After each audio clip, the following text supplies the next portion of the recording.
Hey guys, moment that you're gonna be bringing you a brand new deck profile. So it's gonna be on Invisimon. So I've been having a lot of fun with this deck. I just finished it today. It's still a bit of a rough draft, but it's been working pretty smooth for the games that I've been playing with it today. So let's get started with the egg. So it's gonna be 4 Caperimon.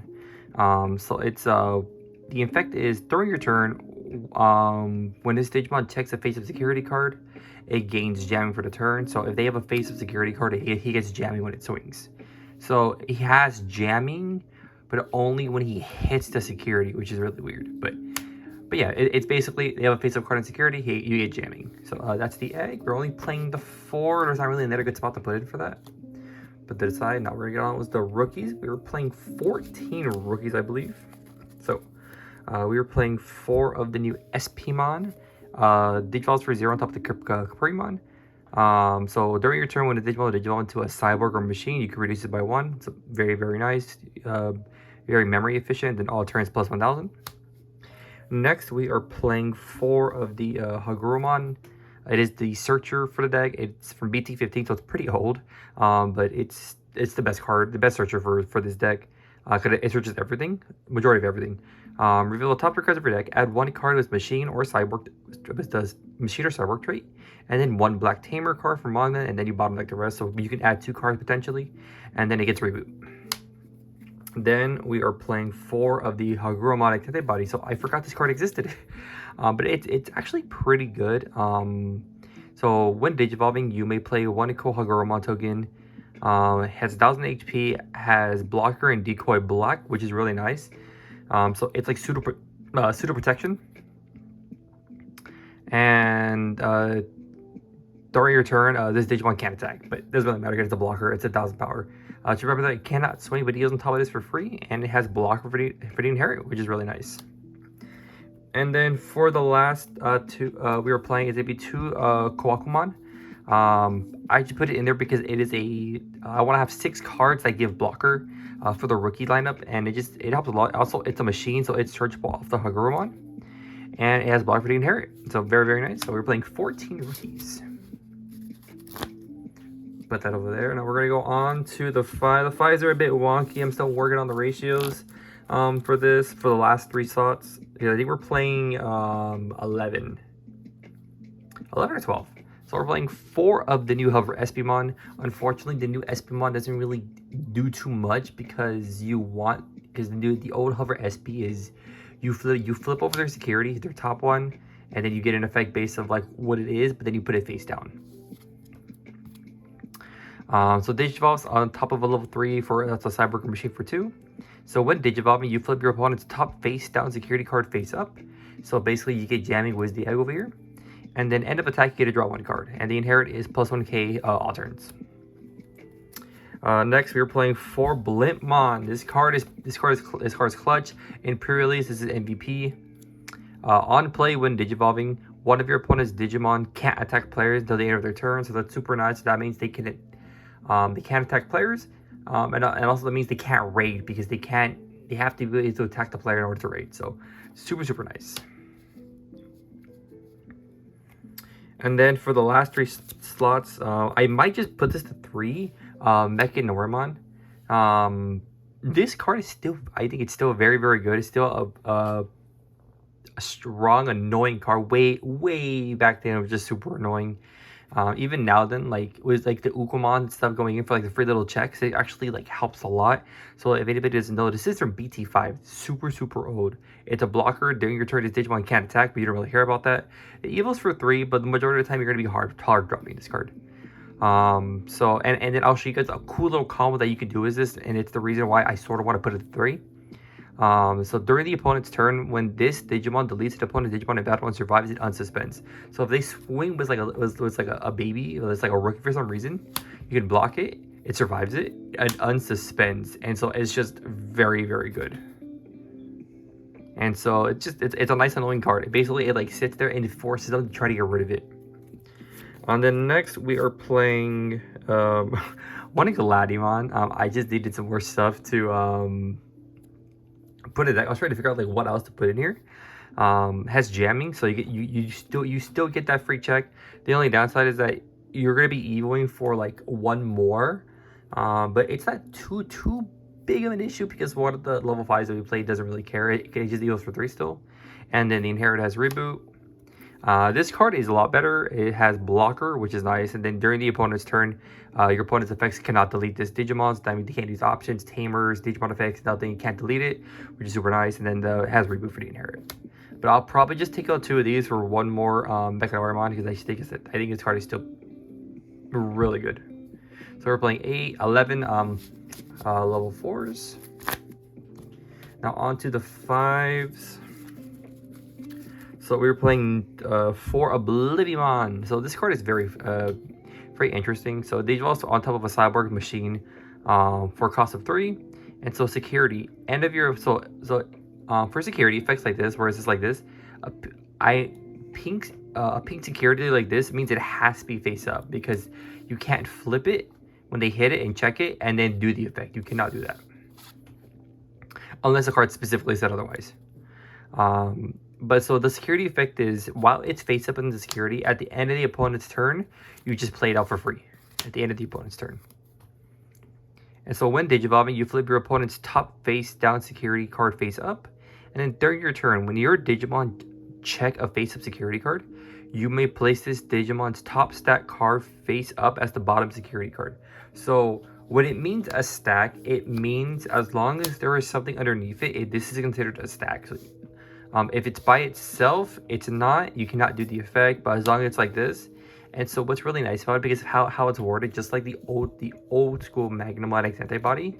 So let's say let's say you swing at security, you hit it, only the top card goes, and then the rest of the stack stays, which is super nice. Which means you can like Digivolve on top of it again. So we're playing 4 of those, and then the Inherit's really nice too.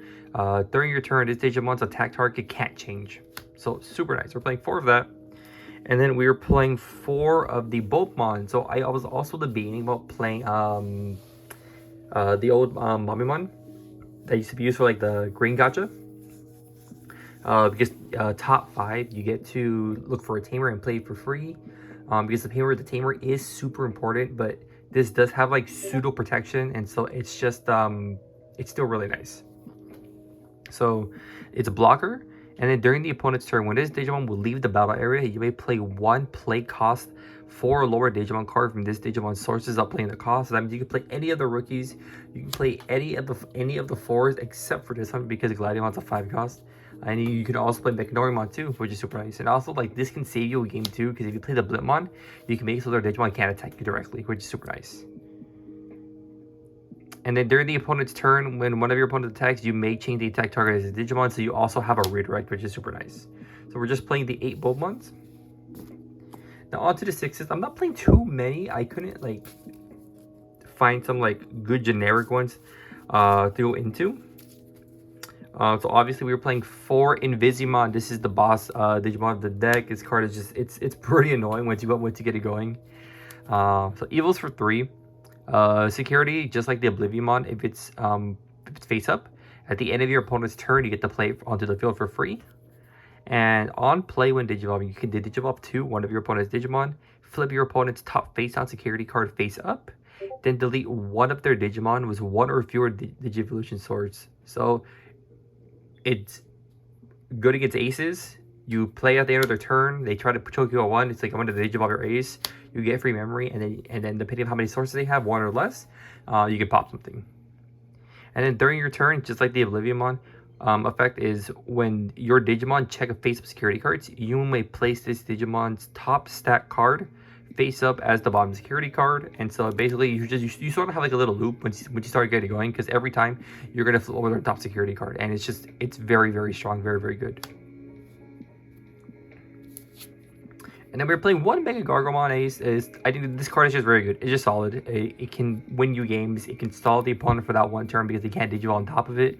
And like even if they get rid of it, they have to waste almost like a good turn still to try to recover. Because like let's say you Digivolve on your turn, you stop them from Digivolving on their turn. Even if they get rid of it, they still can't Digivolve on top of that Digimon. And then if you have one of these face up in security, it's like, okay, sure, I'm gonna play it, Digivolve, kill it, and then just do more fun stuff. So super, super nice. Now onto the Tamers. We're only playing 4. It's gonna be 4 Altea. It's a memory setter. That's the important part. And so the reason why this is so strong was this.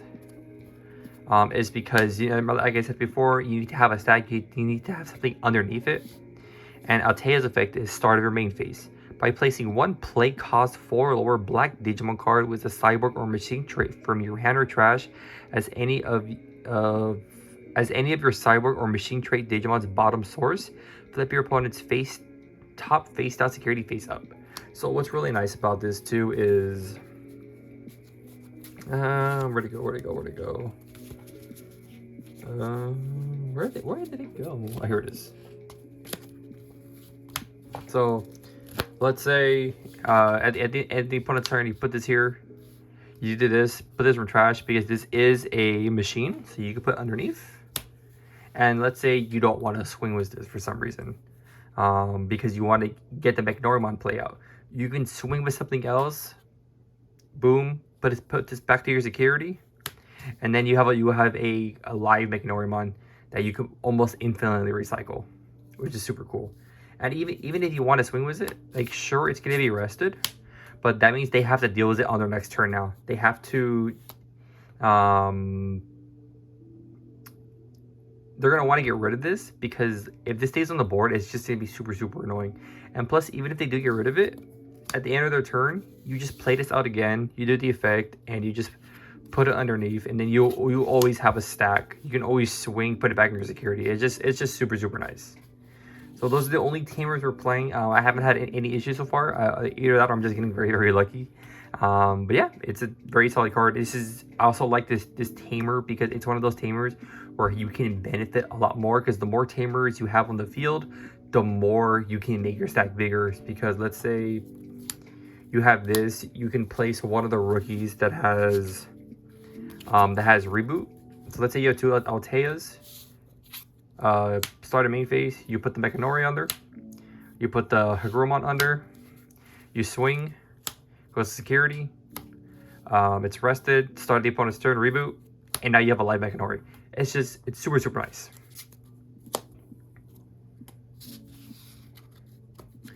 And now on to the options. We're playing quite a few. So we're playing 2 black trainings for consistency. On play, look at the top 2 cards of your deck, add 1 black card, so adds the entire deck. Playing 2 scrambles. Your Digimon, you can Digivolve for a reduction of 3 into a black Digimon. Start of your turn, if your opponent has a Digimon, you can place 1 Digimon card from your trash on top of your deck, and then play out a 2,000 or less black Digimon DP power onto your field. Security effect is you can play a black Digimon that's 2,000 DP or less from your trash to the field, and then you add it to your hand.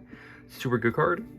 And next, because I needed some filler, but it's actually been working out, it's going to be 4 Ultimate Slicer. So this is actually pretty good removal now. The deck, the format now, I would say, is going to start going a little wide. Was Jesslyn coming back? Was Royal Knights coming back? Talmon loop goes super wide. It's really insane. I played against that today. It's a pretty wild deck. So Giant Slicer is made by trashing 1 Digimon card with a machine, cyborg, or SOC. There is no SOC, so that part doesn't matter, but you do have machines and cyborgs. You can delete one of your opponent's Digimon or Tamers with the lowest play cost. So it only costs 5, but this can delete, they only have like 1 Digimon, because you're going to be controlling the board mainly once you have an Invisimon set up. So you can blow up level 7s, level 6s, you can blow up Tamers. It's still super nice. But yeah, that is the deck profile. I'll let you know if I make some changes. I'm gonna look around to see if there's any like better cyborg, because a lot of the cyborg stuff is like, it's like for like Machine Digimon and stuff. But yeah, I hope you guys enjoyed this, and I'll see you guys next time.